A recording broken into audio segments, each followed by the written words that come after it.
Welcome into another new episode of the Travis on Sports podcast. Travis Tyler here to talk about the latest news from the sports world from the past week.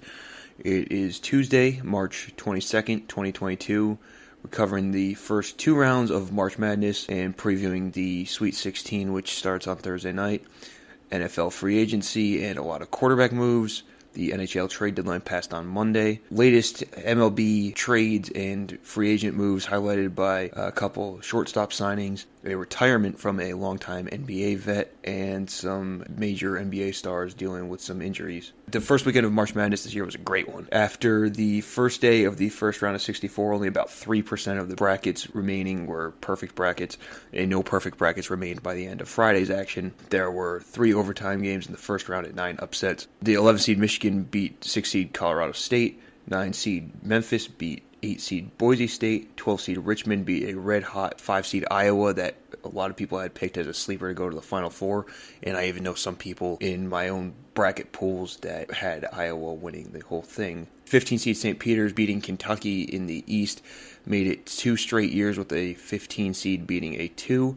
Peacocks are on their way to the Sweet 16 after beating Murray State, and that makes 2 years in a row for that, as well as Oral Roberts was the 15 seed to make it to the Sweet 16. Last year, no 15 seed has ever made it to the Elite 8. 12 seed New Mexico State also beat 5 seed UConn, with Teddy Allen leading the way, making some big buckets and playing some really good defense on those Connecticut guards and really forcing them to execute at a high level and forcing them into some bad decisions. Number 9 Creighton came from behind to beat number 8 San Diego State in overtime. Iowa State beat LSU, who was playing its first game without head coach Will Wade. 10-seed Miami beat 7-seed USC. 11-seed Notre Dame beat 6-seed Alabama, which you could kind of see coming because Alabama has been that kind of inconsistent team. At times they look really, really good, and at other times they look really, really bad, and they had a tendency to lose some games that they theoretically should have won throughout the season.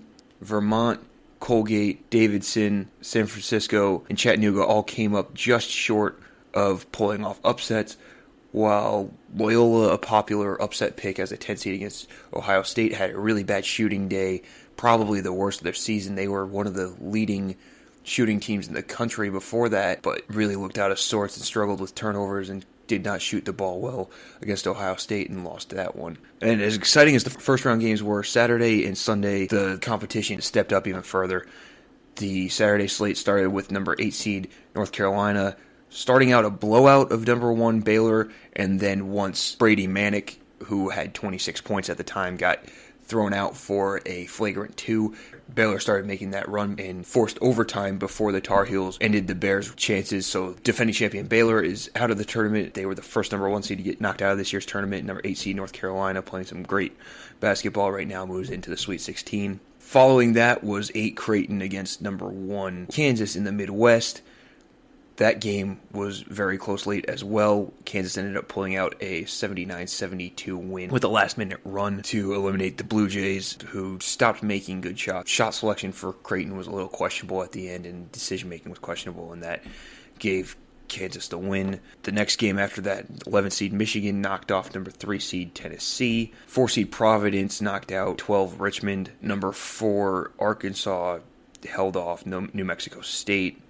UCLA beat St. Mary's, and Gonzaga held off an upset bid from 9 seed Memphis 82-78. Gonzaga, once again, slow start, was down quite a bit to begin the second half, and then Drew Timme took over in the second half, and they got a couple threes from Rasir Bolton, and I believe Andrew Nembhard was the other one shooting them pretty well from out there, and really helped when Jalen Duren, the big man for Memphis, got in foul trouble, and that was when Gonzaga could go inside to Timme and just kind of took things over from there. On Sunday, the first game, 5 seed Houston beat 4 seed Illinois, and Villanova, the 2 seed, beat 7 seed Ohio State. Neither of those games were particularly close, although the Illinois Houston game was a lot closer throughout than the final score indicates. The rest of the games that day were extremely entertaining. 7 seed Michigan State hung with number 2 seed Duke down to the final stretch of the game, even battling back to take the lead with less than 3 minutes left in the game, and somehow choked it away, falling 85-76 as the final.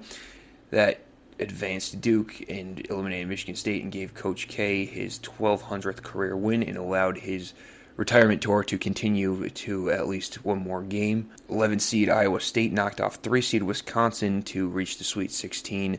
A little bit of a surprise there, but considering Iowa State early in the year had worked its way into the top 15, if not the top 10, I don't remember exactly where they were, you could see how they could keep up with Wisconsin and move on. Texas Tech got a scare from Notre Dame, but ultimately the physicality and the toughness of the Red Raiders pulled that game out. Number 10, Miami upset Auburn, the 2 seed, by a whopping 18 points. And then Purdue hung on to beat Texas by 10. And one of the better games of the weekend, the 1 seed Arizona against the 8 seed TCU in overtime. Arizona survives, but there was a controversial no call in the TCU backcourt. TCU had the ball with just a couple seconds left at midcourt. It looked like the guard got bumped and ended up turning the ball over to Arizona. Luckily for TCU, at that point, Arizona wasn't able to get a shot off. The guy had a breakaway towards the hoop, and he went to dunk it, and the dunk was not completed before the clock hit 0. So they went into overtime. Arizona still survived after that. So where do we stand at the end of the weekend? 3 of the 4 number 1 seeds made it to the Sweet 16, but all of them have had tough games so far. A couple of them barely got into the Sweet 16. Gonzaga needs to start faster. They've had some really tough, slow starts, and they've played from behind in each game, even against the 16 seed. But your Sweet 16 includes Gonzaga, Kansas, Arizona, Texas Tech, Michigan, St. Peter's, Iowa State, Villanova, Duke, Houston, Arkansas, Purdue, Providence, Miami, UCLA, and North Carolina. North Carolina is really hot. They've gotten a couple convincing wins in a row and on a late season roll. The one thing that could hurt them is that they don't play a very deep lineup. They only play really their 5 starters. Sometimes 6, maybe 7 guys get in there just to give a break. But they're rolling right now, and they're extremely athletic and talented there. Thursday games start with 4 Arkansas against number 1 Gonzaga.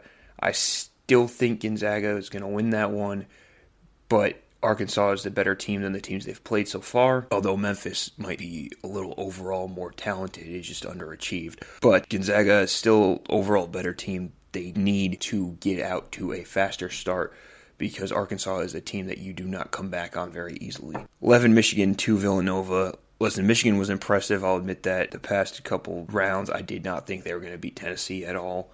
Tennessee's shot selection, I will say, kind of played into that a little bit to me from watching that game.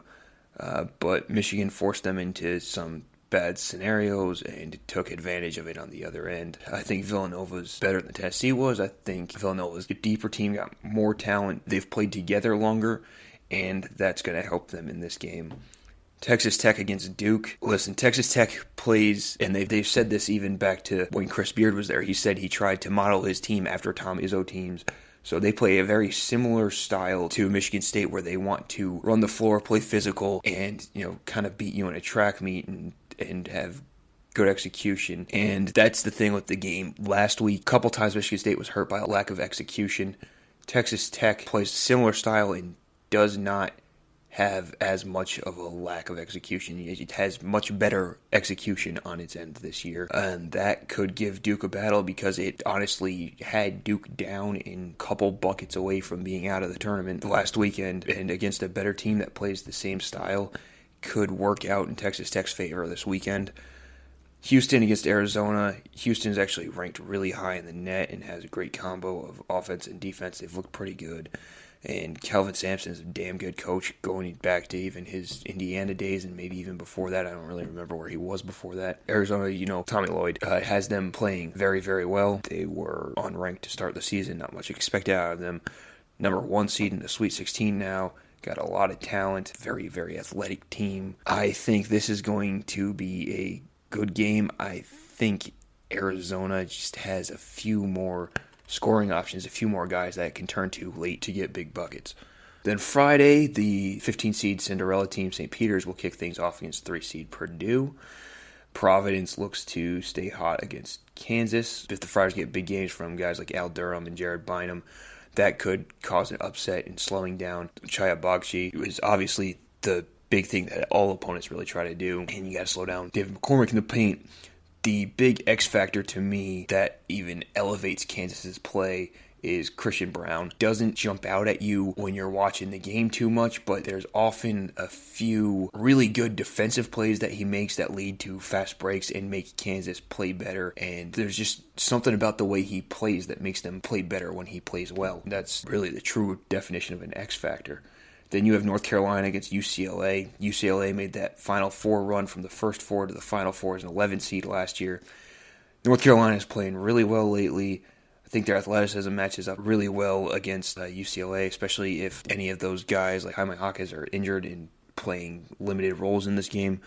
I don't know exactly what the injury was, so I'm not going to speculate on whether he's going to play or not. And like I said before, the one thing that could kill North Carolina's chances at a deeper run is their limited rotation. They only really play their starters, and UCLA plays quite a few guys that will play a factor the deeper they go in the tournament. The round will wrap up with a matchup of the double-digit seeds in 11 seed Iowa State and 10 seed Miami in the Midwest bracket. Iowa State, like I said, a hot start to the season, rose to top 15, top 10 before hitting a wall in the latter stages of conference play. Miami, not a great team. I've seen them a couple times, not overly impressed, but their head coach Jim Larinaga has a history of leading Cinderellas in deep March runs, and most notably the George Mason team that made the Final Four as an 11 seed in 2006. Switching over to the NFL, free agency started last week. We went over many of the moves last week, but the market has been continuous and it's just, free-flowing, basically. Since last week's show, more quarterbacks have been on the move. The Texans traded Deshaun Watson to Cleveland over other options like Carolina, New Orleans, and Atlanta. I remember seeing a tweet that said that the Browns were out of the Watson sweepstakes, and then apparently Deshaun changed his mind and decided he'd be okay going to Cleveland. Obviously, that puts Baker Mayfield in a tough situation, even after he had already requested a trade. Houston gets the next 3 Cleveland first-round picks, plus 4th-rounders in 2022 and 2024, and a 3rd-rounder in 2023. For the Houston quarterback situation, they're expected to stick with Davis Mills, who started a few games as a rookie, looked okay as their quarterback this year. Obviously, the Browns have to trade Baker Mayfield. One of his preferred destinations, if not his biggest preferred destination that was reported, was Indianapolis. That's not going to happen. The Colts just acquired Matt Ryan from the Falcons for a 3rd-round pick. If you think, maybe Baker Mayfield gets flipped to the Falcons, well, they seem perfectly happy with signing Marcus Mariota to a 2-year deal, and they could presumably take a guy like Malik Willis or a Desmond Ridder or another dual-threat guy in this draft to sit behind Mariota for a year or two and then come in and be that franchise guy. New Orleans also re-signed Jameis Winston to 2 years. A little different situation since he's coming off the injury, but you could also see New Orleans drafting a quarterback or New Orleans making a trade for somebody, although I don't know that they would make a trade for someone with such big contracts as those other two. So those are the latest quarterback moves that have been made. Mayfield and San Francisco's Jimmy Garoppolo are still expected to be traded, although the destinations seem to be dwindling. I would think that Carolina, although there are reports that they're not in on Mayfield, I would think Carolina would at least check in about those guys. I would think New Orleans would check in about those guys, and I would think Seattle could check in on those guys. And I think either one of those guys would be an upgrade over Daniel Jones, so I think the Giants should be checking in as well. It doesn't sound like they're going to, but that's someone I would check in on. There are also rumors that the Steelers, even though they signed Mitch Trubisky to be the heir apparent to Ben Roethlisberger on a 2-year deal, there's rumors that they're interested in Mayfield. I don't know if Cleveland would trade him within the division, but then again, they just added Deshaun Watson, so you're not losing a ton. Plus, Baker's shown some off-the-field attitude lately. So I can see Atlanta, New Orleans, Carolina all drafting quarterbacks or going in on a trade for one of those quarterbacks. Malik Willis has the highest ceiling of the prospects according to most reports and could end up being basically what you expected Marcus Mariota to be when he came out, instead of this average fringe starter guy. You have a guy that can run around and make a ton of throws and has a cannon for an arm. His decision-making, little suspect, I think. And I'm not as high on him as a lot of